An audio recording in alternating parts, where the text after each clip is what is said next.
Hi, hello, welcome to my channel. Let's do one short video for the today's lunch.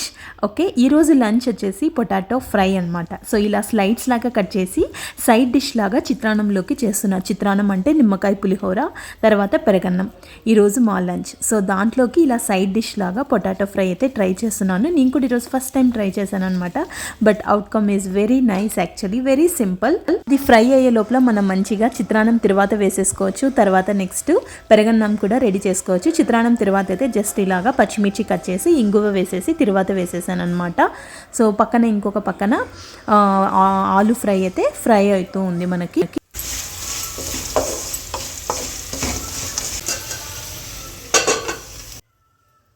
చిత్రాన్నం తర్వాత కూడా అయిపోయింది. పక్కనే వచ్చేసి పెరగన్నానికి తర్వాత వేస్తున్నాను. పెరగన్నానికి నేను కొంచెం నెయ్యి నూనె వేసి వేస్తానన్నమాట. కాజును తర్వాత కొంచెం ఇంగువ కూడా వేసేసి తర్వాత పెట్టుకుంటే మనకు పెరగన్నంలోకి చాలా బాగుంటుంది.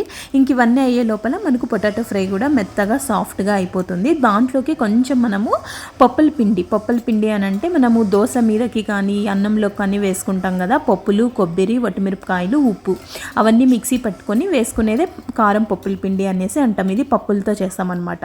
సో ఇలా మెత్తగా ఫ్రై అయిన తర్వాత దాంట్లోకి మనము జస్ట్ ఆ పౌడర్ని వేసేసుకొని స్ప్రింకిల్ లాగా తగినంత రుచికి తగినంతగా వేసుకుంటే సరిపోతుంది. వెరీ సింపుల్, చాలా బాగుంటుంది. పప్పన్నంలకు కానీ పెరగన్నంలకు కానీ ఇలా రౌండ్గా మామూలుగా కాకుండా ఇలా వేసుకొని చేసుకుంటే సైడ్ డిష్ లాగా చాలా బాగుంటుంది. మీరు కూడా ట్రై చేయండి. ఆలుని రౌండ్గా స్లైడ్స్ లాగా కట్ చేసుకొని తర్వాత వేసేసుకొని ఉప్పు పసుపు వేసేసి ఫ్రై అయిన తర్వాత ఈ పౌడర్ వేసుకొని మిక్స్ చేసుకుంటే మనకు ఇది అయితే సింపుల్గా తయారైపోతుంది. సో సంథింగ్ డిఫరెంట్గా ట్రై చేశాను అనమాట. ఇది ఈరోజు నా short video. So chitrannam, perugannam, potato fry is my lunch for today's Sunday special.